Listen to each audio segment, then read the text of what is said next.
Hello, everybody. Welcome to this brand new series where I'll be teaching you chemistry and you will listen to get those A stars. So, our first topic alkanes. Now, alkanes is a family of organic compounds, right?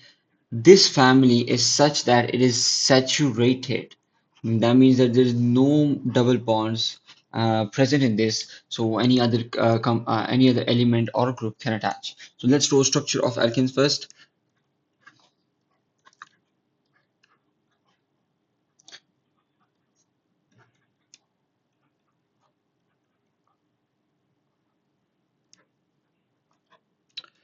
So as you see, I've drawn a structure of ethane over here, right? Now you see these are all single bonds. They're called sigma bonds, right? Sigma, and this is also sigma. As these are all sigma bonds, that means there's no double bond, which means that these are saturated and no other element or group can attach over here. So they form some angle of close to 109.5 degrees, and you don't do not need to know much, but just know that alkanes are non-polar compounds. And when a compound is non-polar, it cannot bond ionically. So that means all these bonds you see right here are covalent bonds. Now, as they are covalent bonds, the force of attraction between them are intermolecular. Intermolecular force of attraction.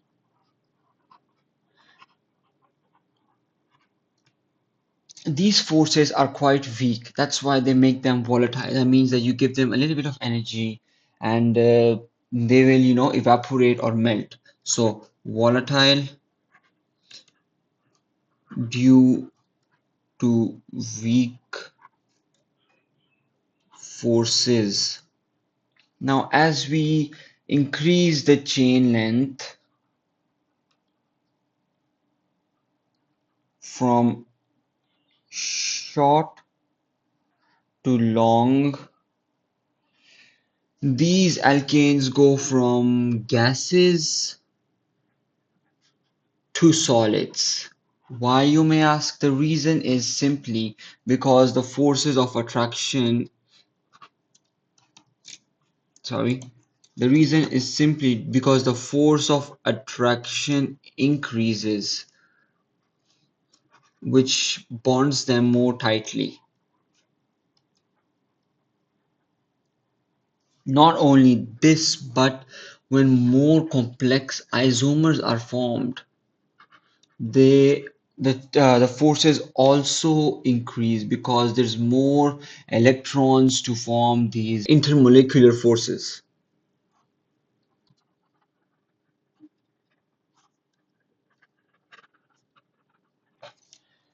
Furthermore, these alkanes have a common general formula. The general formula is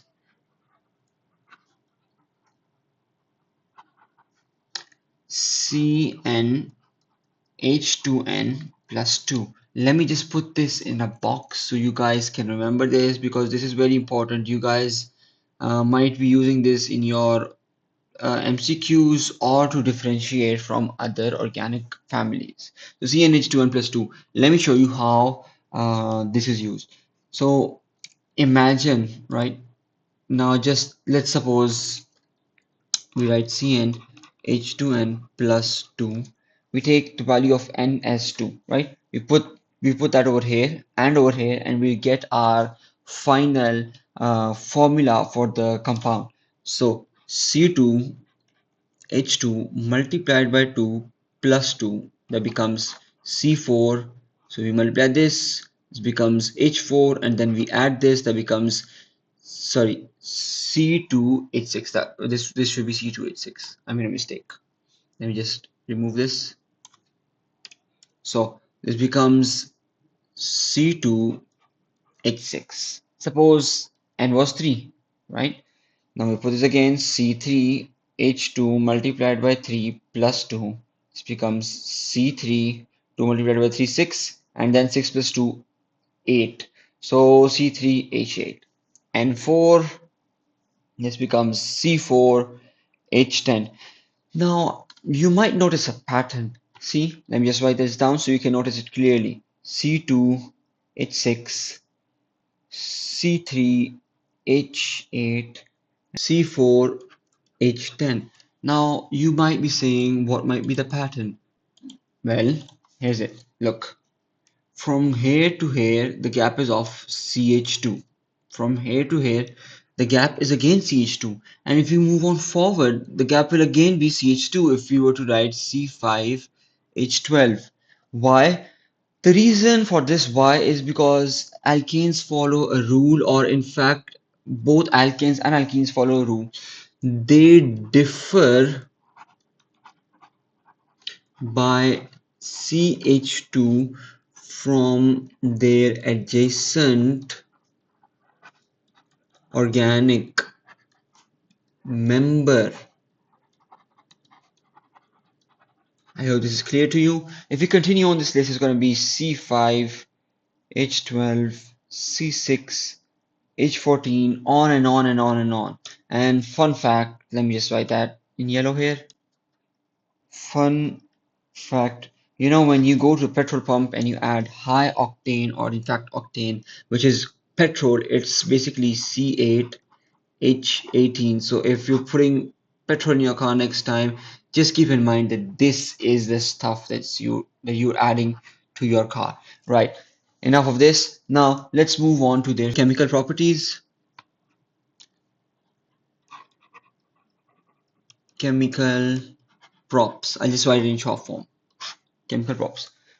They undergo combustion. That's the most important thing that you can remember about the chemical properties. And secondly is that they don't undergo chlorination. The reason for this is very simple, because these compounds are already saturated and they don't have any more space for another element or compound to attack. Let me just finally write the combustion equation for you guys. Let's start with propane. Let's start with methane first, right? CH4 plus oxygen forms carbon dioxide plus water. Now we just put a 2 over here and 2 over here to balance the hydrogen and oxygen. See, 4 hydrogens on the left side, 4 on the right side, 4 oxygen on the left side, and then 4 on the right side. Let's just do another one. Propane. Now we have 3 carbons on the left side, so we put a 3 over here, and then there's 8 hydrogens on the left side, so we put a 4 over here. And now how many oxygens are here? 6 over here. 2 multiplied by 3, 6, 4 over here. So that's a total of 10. We just simply put a 5 over here. So I hope you guys understood this entire lecture. Let's go for a recap. Let's see what we've learned today so you guys don't forget. Let's start again, right?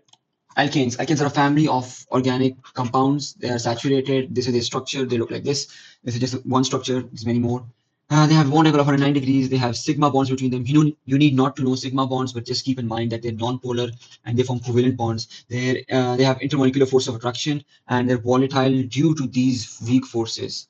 And as their chain length increases from short to long, their force of attraction increases. That means they go from gases to solid. It's harder to break them down. And also, as more complex isomers form, their intermolecular force increases. Don't worry about isomers right now. I'll make a separate video on that. Now, important thing is the general formula CnH2n plus 2. No matter what happens, you guys cannot forget this formula because you'll be differentiating this family from other organic families. I taught you how to use the formula. Just take a value of n and just put it over here and over here, and you'll find your answer. Moreover, I taught you that they differ by CH2. Now, keep in mind, this is also very important, so please put this in a box or highlight this somewhere, that they differ by CH2 from their adjacent organic member. Chemical properties is that they undergo combustion. This is also very important. Now, may underline this or do something. They don't undergo chlorination. This is important, but this one is way more important because they're already saturated. And this is how to simply write the equation for combustion reaction. I've done 2CH4 plus oxygen, it forms carbon dioxide plus water. And then I've done for propane. Propane plus oxygen forms carbon dioxide and water. You guys can practice on your own, maybe for C2, H6, C4, H10, C5, H12, and write them down in the comments if you could solve this. If not, then then I will. I hope you guys enjoyed this video. Make sure to like and subscribe if you found this video useful and it helped you. Best of luck, guys. Till then, goodbye.